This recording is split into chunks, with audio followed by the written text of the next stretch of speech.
When I was coming over here this morning, I heard a story about World War I. The Veterans Day story, talking about the contributions that African Americans have made in World War I. A forgotten group of people who actually fought, helps us to preserve the freedom that we take for granted today. One freedom that we take for granted, the fact that we have the right to vote. Supposedly free, without objections.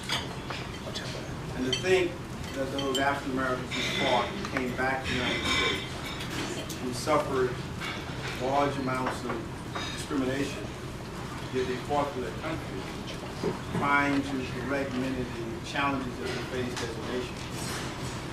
And yet today, we see those challenges continue, most especially in elections. What is happening, especially in Georgia, is nothing more than outright theft of election. What you see in Georgia is really atrocious. The Secretary of State and happens also being the candidate for president. Now, there's so many different things to suppress, to deny the opportunity for people to vote. And I thought about that image as I was thinking about those soldiers. That was 100 years ago.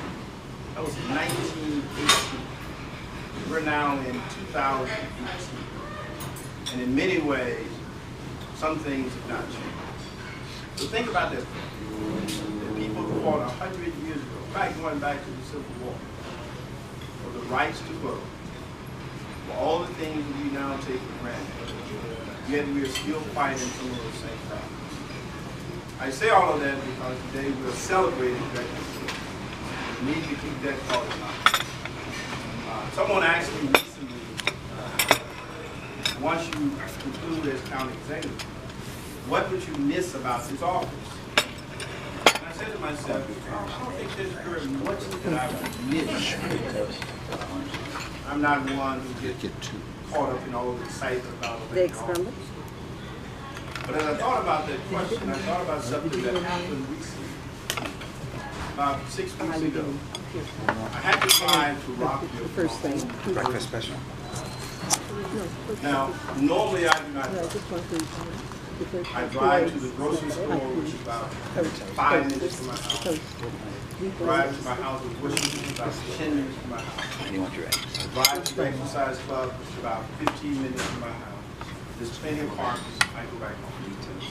Very easy, short distance. Remember, like 3 toasted tea. But that day, I was driving to Rockville. I was going to a strip club. And I was driving around, and I was looking for a parking space. And I'm driving around and driving around and round, and I couldn't find a parking space. I realized to myself that in the last 12 years, I have not had to find a parking space. So I came back home and told my wife, I said, this is one thing that I am going to miss. Now I would have to find parking spaces in Wilson County. Somebody should do something about this, right? Let me start with what is probably the most anxious question on most minds about the election. And I'm going to start looking at the national, state, and then local. At the national level, I walked away the other night with mixed feelings. On the positive side, but somewhat mixed. Because I think there were a couple of very good opportunities that we could have picked up, or we should have picked up, that I think will have ramifications down the line. Certainly the negative one, the fact that the Republicans maintain, in fact, may increase their lead slightly in the U.S. Senate. In other areas, we've had somewhat success, but there are two that I think are particularly stunning. Both are the governors of Georgia and Florida. Those were stunning because I thought we'd gotten over a very difficult principle that people sometimes often forget. How many of you have heard of the Bradley principle? The Bradley principle. me explain to you what the Bradley Trust is. Many years ago, in the state of California, the then mayor, Tom Bradley, of the city of Los Angeles, was running for governor. A very, very popular mayor. Many had rumored for years that Bradley would be the governor of the state of California. He had served successfully as the Los Angeles mayor. It was just a matter of time before Tom Bradley would be elected to the governorship. Most of the polls showed him leading. Throughout the campaign, he ran what was probably billed a flawless campaign. All the way up to the day of election. Bradley was leading between 7 and 9% in the polls on the day of election. And what happened? He lost to Attorney General Duke Major. So people try to figure out what happened. Why is it that a person leading by 7 to 9 points on the day of election actually lost? And it was this, is that pollsters and people oftentimes will give a more favorable reaction to pollsters as it relates to African American candidates. But once you're inside the voting booth, that is one of the most private things that you could ever do in our society. Because no one knows whether you voted for Mr. Bradley or voted for Mr. Duke Major. And so many people who expressed a favorable view toward Mr. Bradley actually went into the polls and didn't fool the left. It was though they got in there and said, well, I am about to vote for an African American for the governorship of California. A governorship which, if you look at the economy in California, this governorship would be a person who's leading probably equivalent of a sixth of the entire economy of the world, just in California. And they just could not do it. They just, at that point in time, could not pull that lever to vote for an African American. And some of that went on in Georgia and in Florida, that they just could not do. And so when I was running for county executive many years ago, one of my mentors,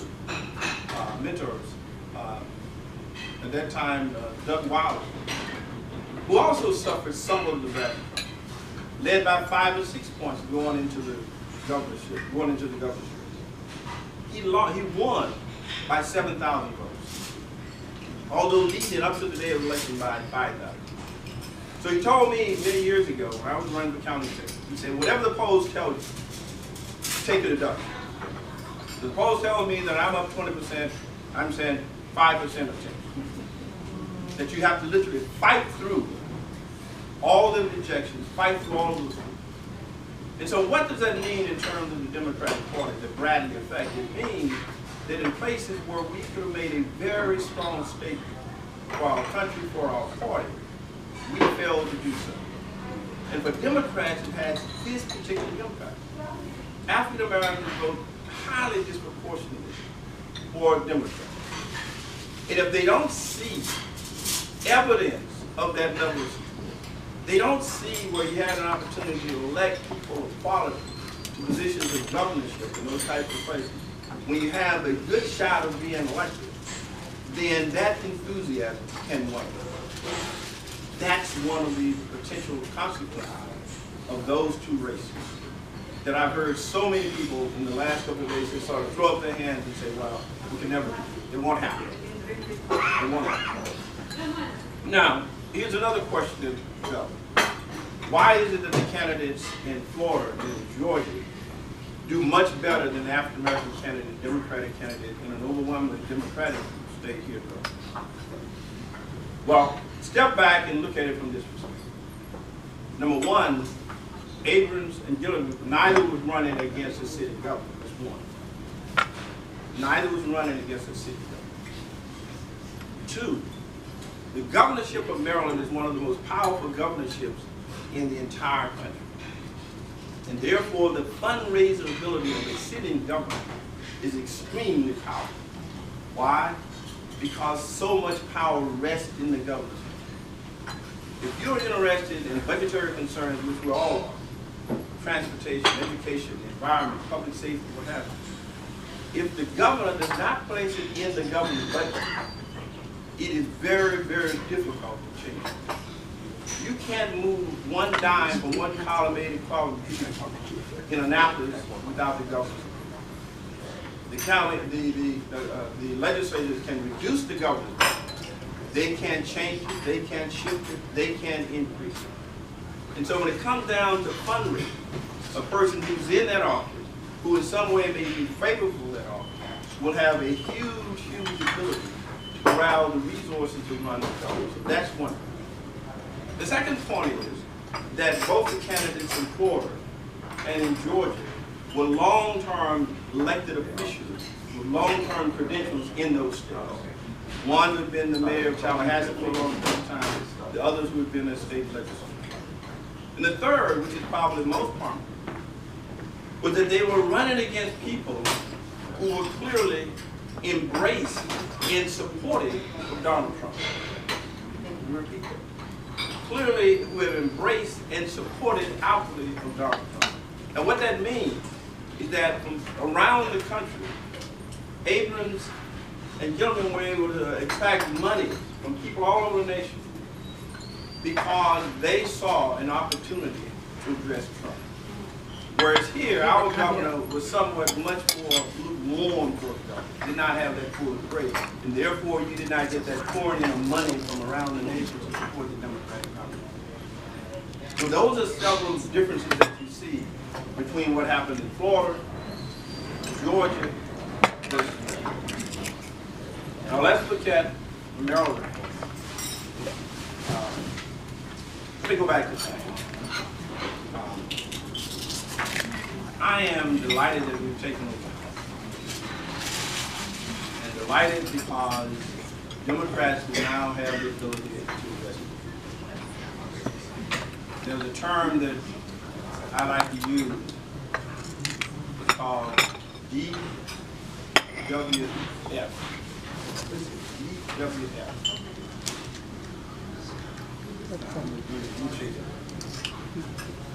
CWF.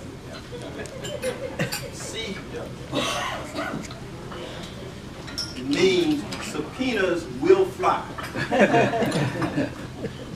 Subpoenas will fly. That means that Democrats will have the opportunity, if used carefully, to do some very thorough investigation. And it's about time we do it. Now, one that people are holding out for will be a little bit more complicated than you think, and that is taxes. Everybody wants to see the taxes. That's going to be World War III. That's going to take a long time to go.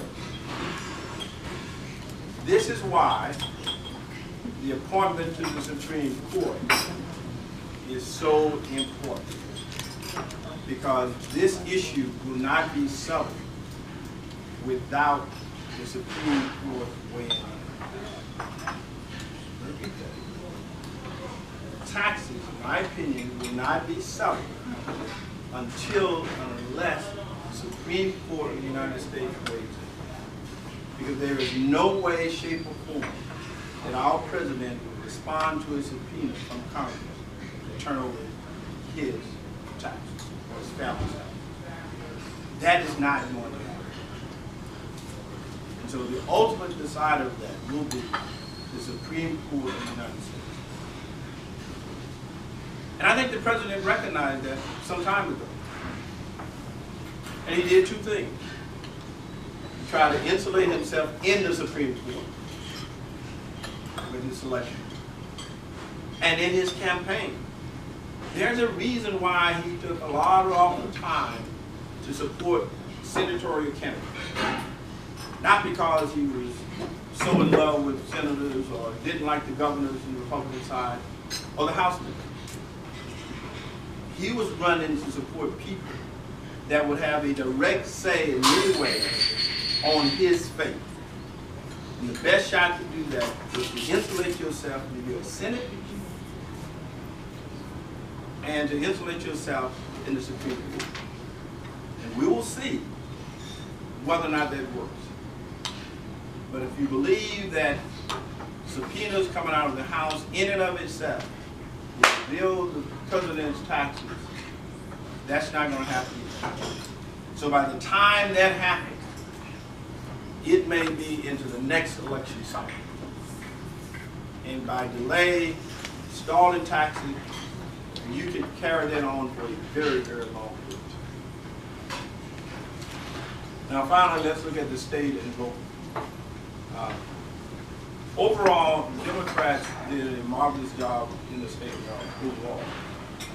There are some exceptions. And I think our hats should go off to Kathleen Matthews, who I think did a terrific job for Democrats. It is very, very difficult to organize Democrats and to be the party chair at a time when the Republicans, the opposite party, has control of the governorship. Remember I talked about how powerful the government is? I was able to raise money to do all the kinds of things that the Republicans or whoever in that office did. Well, if you're the opposing party trying to raise money in that atmosphere, it is very, very difficult to do. And there are a couple of good outcomes that came as a result of it. One, terrific Democratic turnout, very well organized on the ground. A couple of major changes that occurred. One, picking up the executive office in Howard County, Calvin, Falls, and Pittman in Anne Arundel County, especially in Anne Arundel County. Because if you look at the governor's